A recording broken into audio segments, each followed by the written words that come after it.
aka mgba nke taa o nwere obodo anyị gara ebe anyị gara bụ Neke dị n'okpuru ọchịchị isi ụzọ lokal gọọmenti nke Enugu steeti anyị. Neke nwere autonomous community nọ.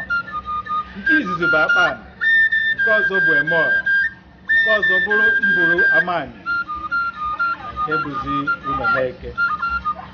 Ebe anyị nọ taa bụ Emora. Igwe na-achị ya bụ His Royal Highness Igwe S.C. Udom Agụ gburugburu 1 nke Emora.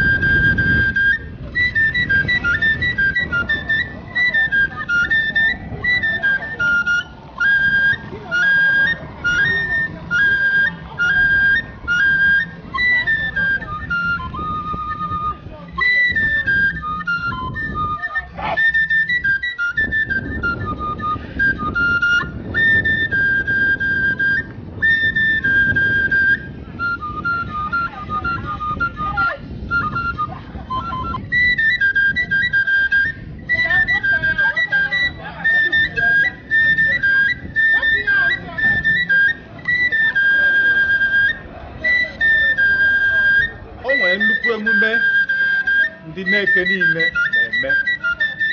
Aha ya bụ Ajụ. N'oge Ajụ anụnwa, o nwekwe nnukwu omenala ha na-akpọ Ihehe, nke eji akwanyere onye ọbụla bụ nna na Neke ugwu. N'otu aka ahụ ka anyị na-asịkwa ka anyị jekwuruzie Igwe S.C. Udom Agụ gburugburu 1 nke Emora ka ọ kọwara anyị onye ọ bụ na etu obodo ya dị. His Royal Highness Igwe S.C. Udom FCAI Agụ gburugburu 1 of Emora Neke. Ngwa n'Igwe, anyị ekene gị etu si gwa ya onye egwu. Biko kọwagola anyị etu Neke anụnwa si dịrị, kedu ihe eji mmadụ ndị Neke, kedu omenala ha na-eme? Well, Neke one of the clans enwere issues of local government. Neke nwere 4 communities, namely Akpan Neke, Emora Neke, Mburu Amani Neke, na Umo Neke. These 4 communities make up Neke clan. Ngwa n'Igwe, 4 communities anụnwa anyị kọwagola anyị, obi dị anyị mma. Kama ihe na-akọwa bụ na ndị Neke nwere nri eji mara ha. Kedu nri eji mara ndị Neke? Maka na ndị Eke bụ ọkpa. Ama na ị bịara bụ onye Eke, ihe ị ga-atarata bụ ọkpa. Onye be Neke, etu a m bịara be gị, kedu nri a ga-enye onye ọbịa bịara nụ? Ihe mere na nso na anyị na-akọta ji, na-akọta akpụ, anyị na-enwe ede, kama na isi nri na be anyị ji. Mana kamgbe a ụmụaka ndị na-akọ ya gachigoro ọgụ nke ndị ọcha, ma ị ga-akwụkwọ ịrụ ọrụ bekee. Ihe fọzere dị na be anyị n'ugida bụzi akpụ. Ịbịa na Nkwọ Neke, iwere trela akpụ dị na Nkwọ Neke ga-ezu trela ole iji bịa. Ihe anyị na-arịọzi gọọmenti, na anyị nụrụ na-asị na gọọmenti jizi akpụ eme bred, na ha biko bịawa nso ka ha mara ihe ha ga-eme akpụ dum a na-akọ ebe a, ka enwee ike ebe ọ bụ na the present government of Enugu State, under the leadership of Barrister Sullivan Ihachọtawa Chime, arụọ n'ụzọ na ha bịa gụwa akpụ ka e nwee ike ndị be anyị na-erepụta apụl na anyị bụ basket of the state. Ndị be anyị ndewo, oge aka mgba nke taa erugo. Ọba ahụzi oke na-etiwa ahịhịa elu sọrọ ọgụ ịbalị ya mba iji gosi na ọ bụ dimkpa bịa ka ịgba mma.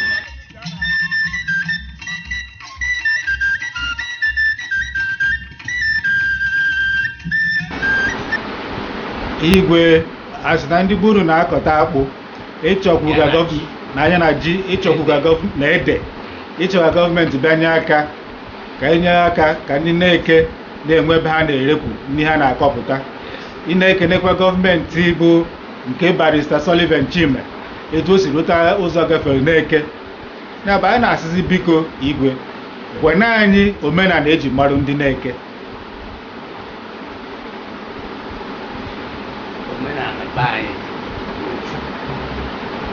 Omenala eji mara anyị bụ anyị na-eri ajụ Yam New Yam Festival. Anyị na-agba mgba n'ime oriri ndundum ahụ anyị na-eri. Ajụ ahụ so na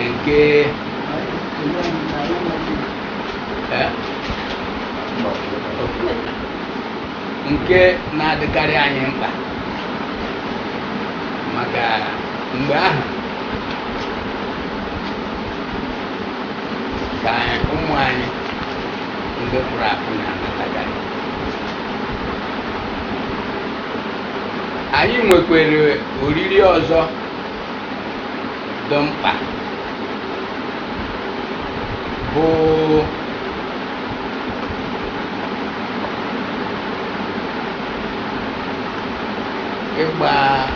ịgba mgba ahụ na-esokwe mgbe ahụ anyị na-eri ajụ anyị agba mgba gbaa futbọọlụ community versus community. Anyị na-adị na-enwe nnukwu aṅụrị n'oge ahụ. Ya bụ Igwe ajụ anụnwa a na-ekwu okwu ya, gịnị bụ ajụ?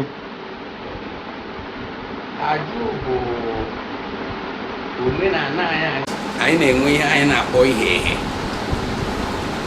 ọwụ homage n'asụsụ Bekee. Onye tọrọ mmadụ na-eje na-ewegere nna ya ihe ọbụla o nwere bido n'ọkụkọ ruo n'ewu. Anyị na-enyekwa ji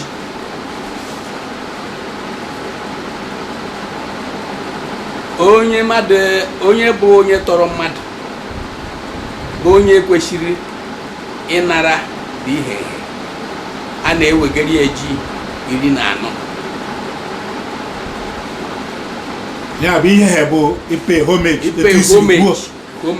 Ọ bụ ipe homage. Ndị bụ nwaanyị alụgoro di na-ewere ọkụkọ ga-nye nna ha ma onye dị ndụ because nna anaghị agwụ agwụ. Ka ọ bụrụ na onye nna ya nwụgoro, onye dị next nna, onye na-anọchizi anya nna ya, ọ ga-enye ya ọkụkọ, kene ya, tụọrọ ya mma mma. Ndị nwoke na-agbakọkwa wetachi ọkụkọ. Ndị nugoro ụmụ nwanyị ha eweta ọkụkọ nye the eldest of the family. Egbu onye ọbụla erie, onye ọbụla enwe obi ọma n'ihi na o nweburu mgbe a na-eji ya n'efe arụsị kama anyị adịfezi arụsị n'ebe anyị. Ya bụ Igwe, aga m ajụ gị ajụjụ nna ajụ igwe ọbụla m gaa na be ha. Ya bụ na o nwezi ihe na-esere ndị arụsị na ndị ụka okwu na na-eke a. O sego okwu ka anyị edozigo ya.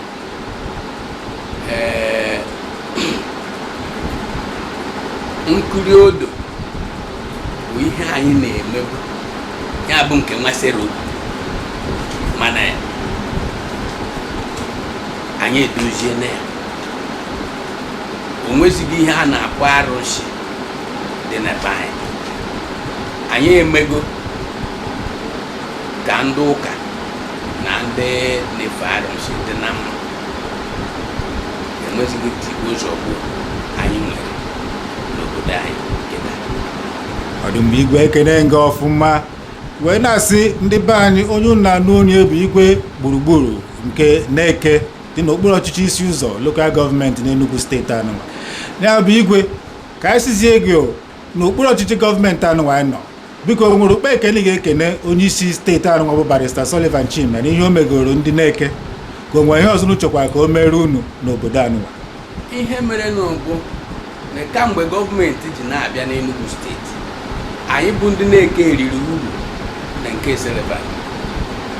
Ụzọ ahụ si Ugbogo n'Ike gafee Mọra n'Eke bata n'ime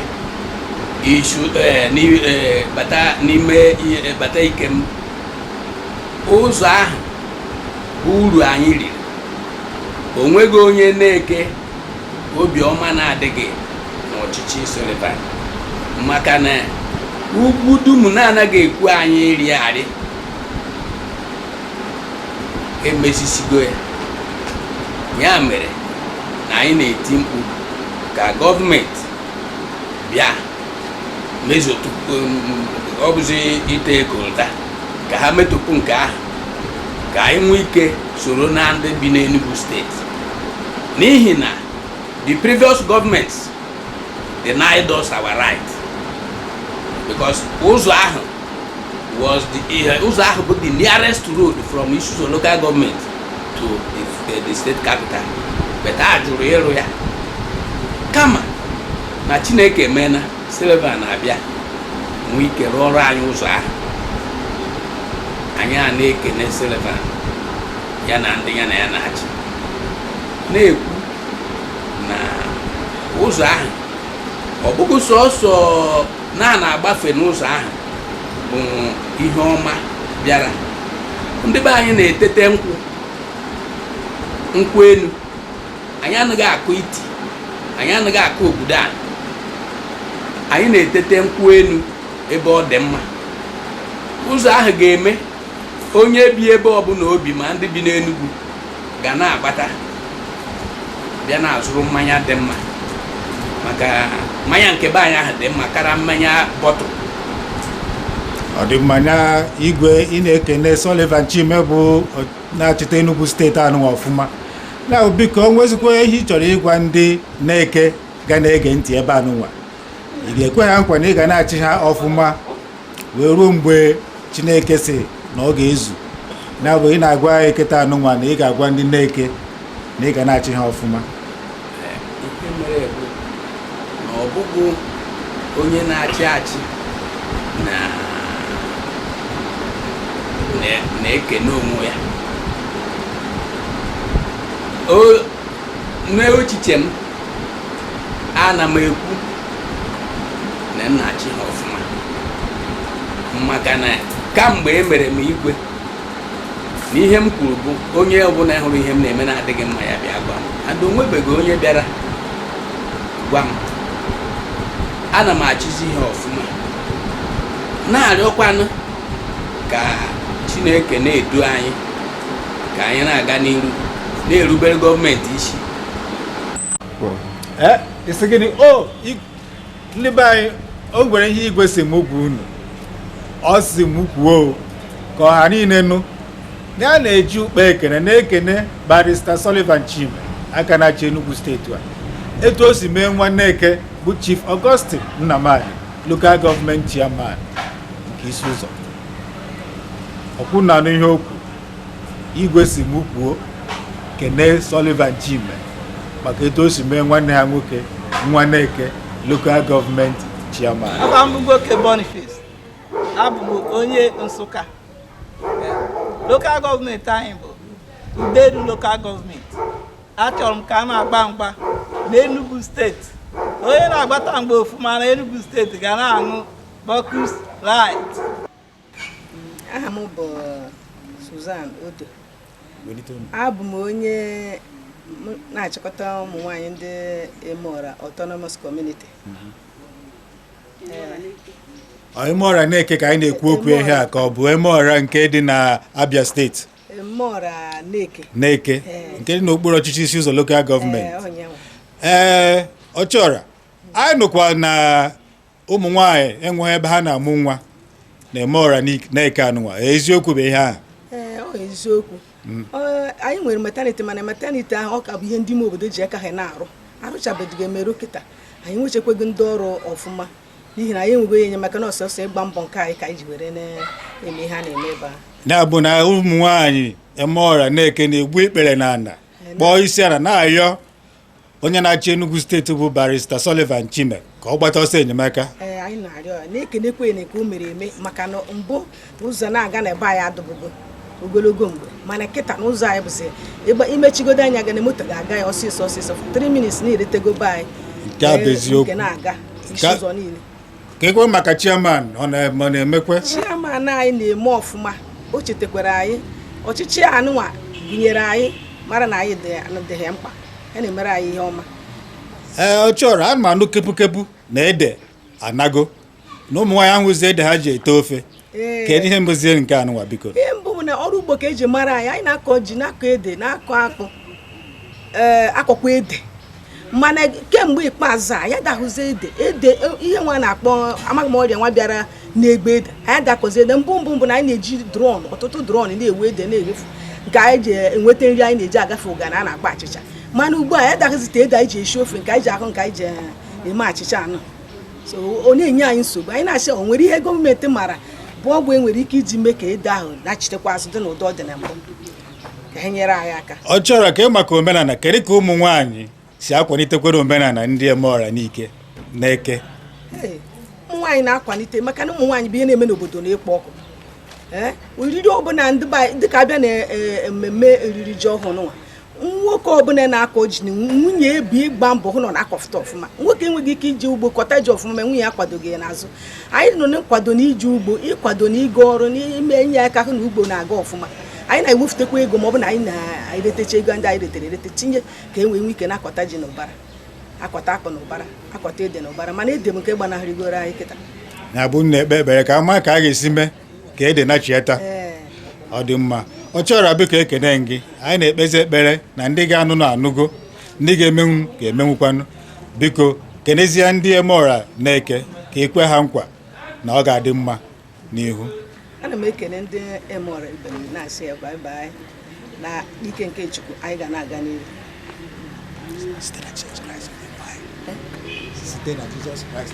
Site na Jizọs Kraịst bụ onye nwe anyị na anyị ga na-eme ọfụma. Amen.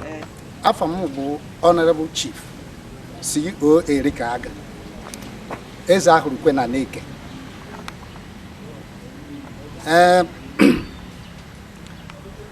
Na-Emora anyị afọ otutu m bụkwa Akajugu bụ ihe na-eto ugo.